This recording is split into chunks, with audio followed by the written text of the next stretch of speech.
Happy birthday to you. Happy birthday to you. Happy birthday. Happy birthday. Happy birthday to you. Happy birthday to you, Morolake Vivian, ọmọ Kọ́láwọlé, ọmọ Modinat.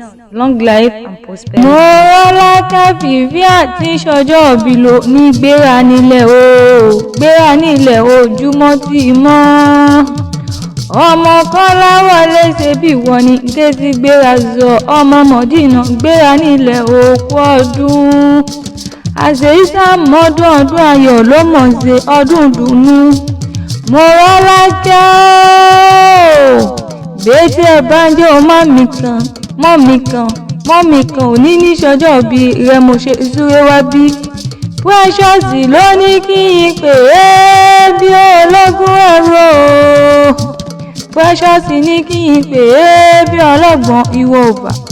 Precious ní kí n pè Morolake Vivian ọmọ Kọ́láwọlé bí elégbè èjì àdá o. Àṣeyíṣà mọ́dún ọdún ayọ̀ ló mọ̀ ṣe ọdún dùnú ọdún re. Torí bọ́dún bá ti dé o pèrègùn a máa wọ̀ tutù wọlé ayé. Oyè tọdún ọdún èyí òun ni àjọṣe tẹ̀mí ìtòwótọ́ ọmọ ni. Ọmọ Kọ́láwọlé o ọmọ Modinat tí ṣọjọ́ bí lónìí. Vivian ṣe bí wọ́n ní ìkésí. Morolake àṣeyíṣà mọ́dún kó o gbó bí olúgbogbo ti ń gbó. Kó o gbó bí olúgbogbo ti rí gbò. Kó o dàgbà kó o fọwọ́pá kó o fèrègì ìjòbí lọ́lá ọlọ́wọ́n ọba. Ìwọ wá ní kánjú kú o ní báwọn náà jà wéréwéré ní báwọn náà jà wàràwà lọ́lẹ̀ Elédùmarè ni. Kó o gbó bí olúgbogbo ti ń gbó. Kó o gbó bí olúgbogbo ti rí gbò. Àṣeyíṣà mọ́dún Morolake Vivian ọmọ Kọ́láwọlé ọmọ Modinat tí ṣọjọ́ bí lónìí ìwọ ni mo ń ké sí. Precious ló ní kí n mọ̀ kí ọ ó pé òkú ọdún ó ní Àṣeyíṣà mọ́dún lọ́lá ọlọ́wọ́n bá ní. Ó wá ní ṣe wéréwéré kí n bá ọ délé àwọn bàbá tó bí ọlọ́mọ ni. Jẹ́ ń fẹsẹ̀ kan pápá kí n relé àwọn bàbá rẹ̀ ọmọ ọ̀rọ̀ mo dẹ̀ tí ṣọjọ́ bí lónìí o. Ọ̀rọ̀ ẹ̀mọ̀rọ̀ ní yóò ìlú òyìn ìlú tá a ti gbọ́mọ ṣe bí kì í bọ́mọ lẹ́rù ni wọ́n máa ń wí nílé bàbá tó bí ọlọ́mọ gangan. Ọmọ ọlọ́rọ̀ yìí yóò jẹ́ ohun ọdún nílé bàbá tó bí ọ. Ṣé ẹ máa bọ̀ níbẹ̀ yẹn ni? Ṣé ẹ máa bọ̀ nílé àwọn bàbá tó bí ọlọ́mọ ni? Morolake ọmọ ọlọ́wọ́ mo dẹ̀ mọ́ wá gbọ́ dídùn ẹnu mi. Ọlọ́wọ́ wọn kì í jẹran ẹdùn nítorí pé ẹdùn ló ṣe bàbá wọn lóore níjọ́sí. Ẹjẹ́ àlùmíní yín ọmọ èèyàn ọkà. Ìmẹ̀kọ́ ajírétí ọmọ èèyàn ọkà sóhun gbọ́ dídùn ẹnu mi mọ́ gbọ́ dídùn ẹnu mi. Dájírí ajá ọ̀pọ̀dà eégún àlùmí ọmọ èèyàn ọkà. Eégún àlùmí ìyàn ọdún ọkà lódì kókó nílé bàbá tó bí i lọ́mọ.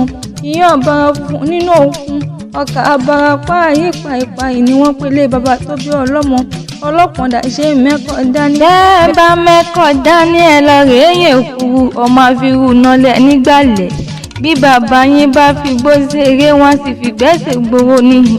Wọ́n sì sọ dẹ́dẹ́ pírímù lẹ́gà máyà ńlá ọmọ ẹranko tí ń bọ́dẹ̀ mú jẹ.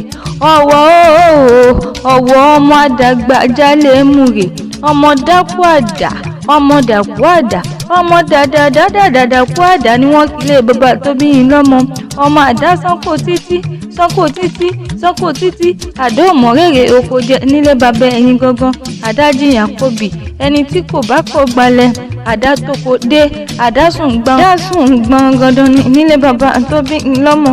Adégbẹ́dẹ̀ yín adẹnu lédè lẹ́yìn òde gbàlẹ̀ dẹnu ọ̀sùn dẹni ọ̀la. Vivian àmọ́ gbọ́ dídùn ẹnu mi níjọ́ àmúrè ti délé ayé. Wọn jalè rí ojú olóko ni wọ́n ti mú tiwọn. Àlùmí yóò bọ́ka rẹ̀ ìyá abara funfun nínú òkun ọkà abara mi ní jòjò. Vivian Morolake wọ́n ní dúró kó fi lọ́pàdà hàn mí. Wọ́n sì ń bẹ̀rẹ̀ kí wọ́n fi ilé ọba ọlọ́pàdà hàn èèyàn. Vivian mọ́ gbọ́ bí wọ́n bá kún láàlú mí ní dúdú wọn kàn dẹ̀dẹ̀rẹ̀ ní funfun wọn kàn dẹ̀dẹ̀rẹ̀ ní pírímù lẹ́ẹ̀gà àní wọ́n kàn dẹ̀dẹ̀rẹ̀ ní pírímù lẹ́ẹ̀gà nílé bàbá tóbìnrin lọ́mú dágbédìrí lobìnrin àgàn nílé adérúgi Vivian ó ti ṣe ọdún èyí tán wàá tún ṣe tẹ̀mí ìtòwó tó ọmọ àìkú tí ń ṣe bálẹ̀ ọ̀rọ̀ lọ́lẹ̀ Elédùmarè wá ní kánjú kú wá ní fìtọ́dún èyí ṣàṣemọ́ Precious ló ní kí n mọ̀ kí ọ ní gbèjègbè ẹjọ́.